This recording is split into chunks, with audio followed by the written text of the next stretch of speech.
Welcome back to the deep dive. Today, we're tackling something really universal. It's this idea that getting older isn't just physical. It's more about these big shifts in how we see life, almost like life itself is our toughest teacher. Brutal sometimes, but insightful. Okay, so our guide for this comes from excerpts, really powerful ones, from shocking truths about life's deeper meanings. And it's not some dry philosophy text. It feels more like, someone sharing their own journey, figuring things out as they aged, cutting through the noise. Yeah, exactly. And that's kind of our mission here, isn't it? To pull out these truths. They're often raw, sometimes surprising. Things the source says, are not taught in schools, not written in textbooks, stuff people don't always talk about openly. Right. And the idea is that maybe these insights can, maybe help us live a bit differently, think differently about how we live, love, even dream. Absolutely.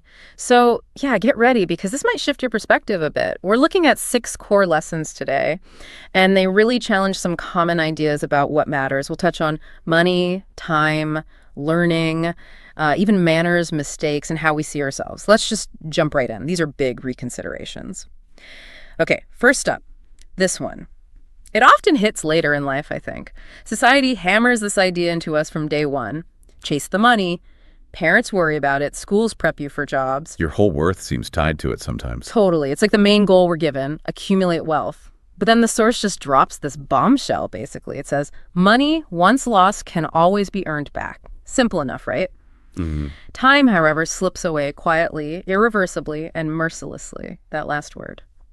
Mercilessly. Wow. Powerful phrasing. It is. And the image they use, a billionaire on their deathbed, willing to trade everything for just one more day, one sunrise, one conversation. Cuts right through, doesn't it? Puts everything in stark relief. Yeah, really reorients things. Well, and the source calls this the cruel joke of time, which I find fascinating. Because, on one hand, time feels endless.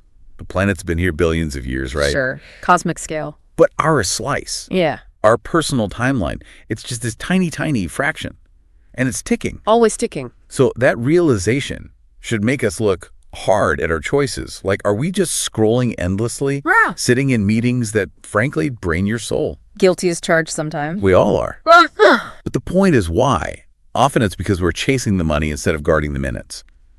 So the question for you, listening, becomes, when something comes up, is your first thought, how much does it pay? Or is this worth my time? That's a fundamentally different question. It changes everything. Your answer really defines your life's currency. Money or time. It's a stark choice when you frame it like that. Okay, so let's shift gears a bit. Let's talk about change. Because, wow, the world feels like it's moving at lightning speed, doesn't it? Absolutely. Skills become obsolete so fast. Yeah, like that line, skills expire faster than milk in the sun. The job you train for today might not be there tomorrow. Tech just keeps advancing. It creates this constant pressure, this need to keep up. Exactly, which leads to the next insight from the source. The greatest superpower is not intelligence, but adaptability. Yes. Not just being smart, but being flexible. Yeah. Able to change. Right. It's about your capacity to learn, evolve, transform. And the source is pretty blunt about it. It says the modern world basically punishes stagnation. Yeah. You can't just stand still. You get left behind. Pretty much. Yeah. The winners aren't the know-it-alls, they're the learn-it-alls. Those who can learn anything. I like that learn it all. Me too. But what's really interesting is that the source acknowledges this isn't easy. It talks about the discomfort, the pain even, of shedding an old skin. Reinvention. Yeah. Yeah. It means letting go of old ideas, old skills, even if they worked before. And that takes courage. It really does. Unlearning can be harder than learning sometimes. Absolutely. Yeah. There's an emotional attachment to the old ways. But the warning is clear. Resist this, hold on too tight, and you risk becoming irrelevant. That's a sobering thought. So for you listening, how do you handle change? Are you leaning into that uncomfortable reinvention? Or maybe holding back? Okay, let's move to the third truth. This one swims against the current a bit, especially in a world obsessed with qualifications. Diplomas, degrees, prestigious names. Right. We glorify intelligence, chase the credentials, but then you look around, who's actually, getting ahead, making things happen? It's not always the person with the highest IQ. Exactly. The source puts it so well. The world isn't run solely by the smartest people. It's run by those who know how to treat others well. That's a powerful statement. It is. And they give examples, right? Brilliant people who lose out because they're arrogant, they lack basic people skills. Yeah, versus someone maybe with average skills, but who is genuinely respectful, empathetic, they often climb higher. It shows that raw brain power isn't the whole story, not even close. Well, and it highlights the underrated power of just simple decency.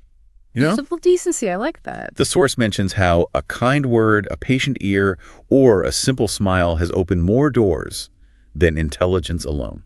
Think about that. More doors. Wow. And it even scales up, right? Wars start over disrespect. Peace comes from courtesy. It's fundamental. So it's not just about work success, it's life. Exactly. It's emotional intelligence, interpersonal skills. People call them soft skills. But the source argues they're actually the hardest and maybe the most important. So the takeaway here feels pretty clear for you listening. Education might get you in the door. But how you treat people, your manners, that decides if you get invited back. Well said. Okay, number 4. This one tackles something we're taught from a young age. Mistakes are bad.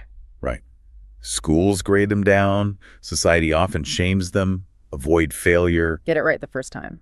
But the source flips this completely. It says, life hides its most valuable lessons inside them. Inside the mistakes. The mistakes are the teachers. Yeah. Every failure is like a mirror reflecting what you need to change. But what do most people do? Run away. Bury it. Blame someone else. Anything but look in the mirror. Exactly. We avoid the very thing that could teach us the most. And this leads to a really profound idea in the book. Success is not the opposite of failure. It is the product of failure. Say that again? That's important. Success is the product of failure. Every great innovator, leader, thinker, they didn't avoid mistakes. They built on them. They learned from the rubble. Precisely. The crucial shift is changing the question, not why did I fail, but what is this failure trying to teach me? That changes everything, doesn't it? The source claims that question alone can change your destiny. But it requires facing the discomfort, sitting with the mistake. Yeah. And yeah, that's hard. It's painful sometimes. But that's where the growth is. That's exactly where the growth is, according to this wisdom. So the challenge for you listening is, when you mess up, do you really pause and look in that mirror? Are you asking what the lesson is, even if it stings a bit? Okay, let's talk networking. Everyone talks about it, but the common approach, well, the source has some strong words for it. Collecting contacts, asking for favors. Yeah. Hitting people up on LinkedIn, the source just calls that begging. Pretty blunt. Huh? It is blunt, but maybe accurate sometimes. Maybe. So what's real networking, according to this, it's not about asking, it's about giving. Ah, the opposite approach. Completely. The person who offers value without expectation becomes unforgettable. It's about generosity, not transactions. And this taps into that interesting paradox. The more you give, the more you receive tenfold. It sounds counterintuitive, but you see it happen, don't you? You do. The person who genuinely helps others lifts them up. They naturally attract support, opportunities, allies. While the purely selfish approach Burns bridges, often before they're even built, because the focus is all wrong. It's what can I get instead of what can I give. So it's about building real relationships, mutual support. Exactly. Community, not just contacts. It's a long game based on trust and respect, not quick favors. That's a call to really rethink how we connect with people, isn't it? So, a question for you. What genuine value are you bringing to your network consistently without strings attached? Okay, last one. And the source calls this the most painful realization of all. Oof. That sounds ominous. It kind of is. It's about identity. Society, it argues, conditions us to equate our job title with our self-worth. Oh, yeah. The first question people ask, what do you do? Always, as if your job defines your entire being. It reduces you to a function. Exactly. But the deep, maybe difficult truth here is, you are not your job. You are not your salary. You are not your LinkedIn profile. Stripping away the external labels. Completely. It forces you to look at who you are underneath all that. And the source emphasizes that, right? You are a human being with dreams, passions, love, creativity. Things no job title can capture. Exactly. And value that no job can define. They use the example of people retiring and falling into depression. I've heard of that.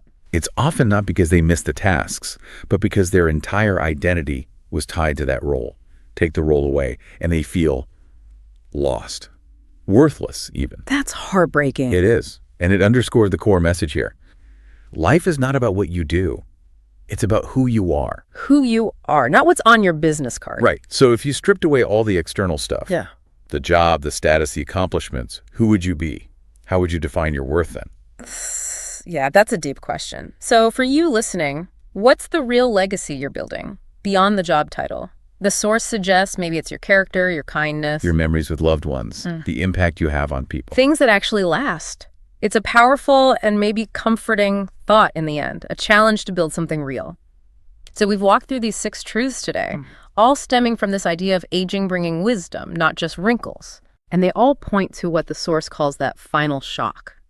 Getting older isn't about growing weaker, it's about growing wiser. It really hammers home that maybe all the things we're taught to chase, the money, the status, the grades, the job titles. Maybe they matter far less than we think. Yeah.